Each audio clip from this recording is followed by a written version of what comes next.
Good morning, this is Kitty Clemens. I'm a registered holistic nutritionist from Proactive Nutrition. Today I'm going to make a matcha green smoothie, and there is a lot of green that is going into this smoothie. The idea is that today I would like to show you all the things that you actually can put in the smoothie and then some. Normally you like to make a smoothie fairly simple with just a few ingredients, but you can just kind of look through what you have in your fridge, in your freezer, in your garden, out of a store, weeds and plants that are supposed to grow where they are growing. And this whole variety can be absolutely yummy to drink or eat and to create a lot of nutrition. Now the greens have a lot of fiber in there, a lot of chlorophyll, and those are already healthy ingredients, healthy nutrition.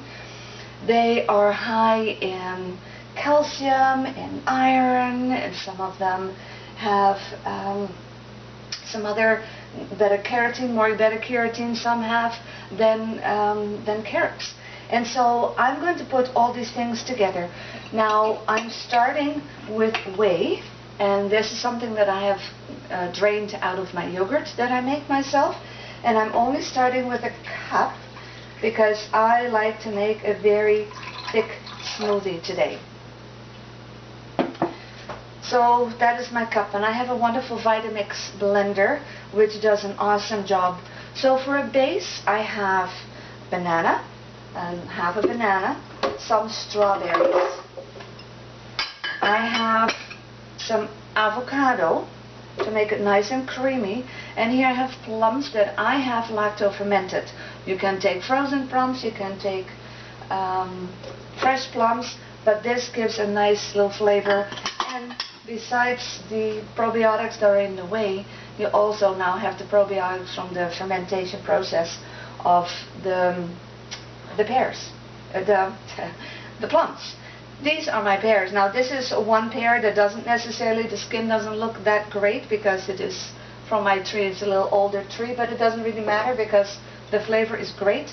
All the nutrition that is right underneath the skin is absolutely wonderful. So that is my fruit base, and you see we only come to here. Now I'm going to fill it up with all kinds of other stuff. So here I have oregano and a little bit of mint. Herbs and weeds are actually very, very nutritious in small amounts and very flavorful in small amounts, so we don't need a whole lot. Now if you have a blender that is not as strong as a Vitamix, if you have something that is a little bit tough, the stem is a little tough, then you just take the leaves off and don't put the stem in. But I do have a very strong blender, so it can go right in there.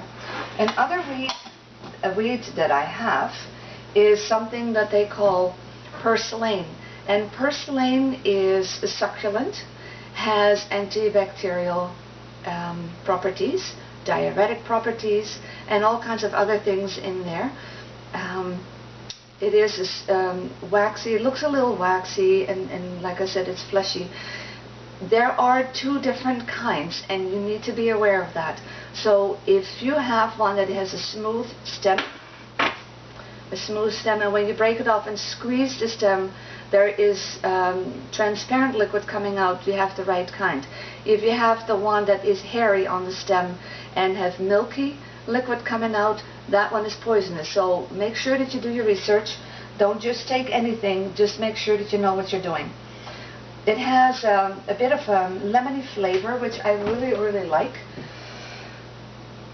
I have some dandelion flowers that I found, and I'm going to put them in there as well, because they add some good stuff as well. Then I have something that is called sorrel, and this is called wood sorrel, and I found a few big ones. From that you can eat the leaves, the flowers, and the stems, and they look a little bit like a clover. So this is what it looks like, but this one is heart-shaped. Now I have a little clover leaf that I picked as well, so you can see the difference, and I'll just have to open it up a little bit. So there you see it. This one is just round, the leaves are round, and these leaves are heart-shaped. There you go. This is also, now I know that clover can go in there as well. This is a really tough stem, so this is how you can easily get rid of the stem. You just kind of strip it and then put it in there. And these ones can go in there just like that because they're not that tough. And here I have another sorrel that is a different kind of a leaf. I just have to take one leaf. That is what that looks like. And it is in the same kind of family. Sorrels are have a little bit more oxalate in there, and they have a really lemony flavor, and I really like that. But a little bit goes a long way. I find those are my weeds, and they really grow anywhere in my garden. And in the spring I wasn't as much aware of it, but now I am, and so they don't get pulled out. Some of them just get the leaves taken off. And now I wanted to show you some of the different other greens that I'm putting in there. So I'm putting in there some beet leaves. I have yellow and red beets. They go in there, and oh boy, my blender is going to be full. And I have 4 different kind of kale. Now this is a green kale. This kale has a pinkish vein. I don't know if you can see that. So that's a different kind. This one is a curly one. And this one is what they call a black kale or dino kale. And all of them have some specific nutrients in there. I love kale, and these all come out of my garden. There are all kinds of different, there are more different kind than that. If you have a blender that is not as strong, you want to strip the vein out, and you do that by just holding one holding your hand and the other one is your thumb and your fingers around it, and you just pull it out. There you go. It's as easy as that. I don't mind them in there because my machine is doing well, so I don't necessarily want to waste the nutrition that is in there. I'll put it in, and this one also. And then I'm going to blend this all up for you, and we'll see what we can create out of this.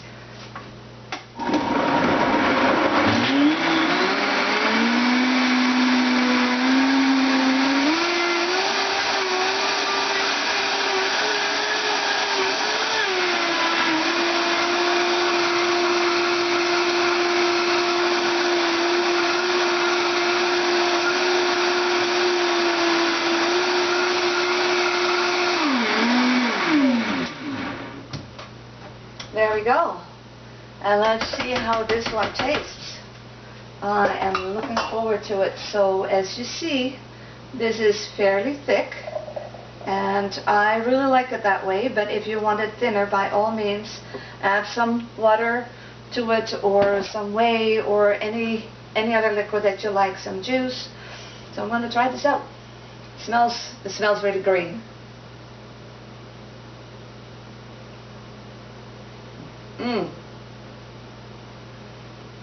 This is really nice.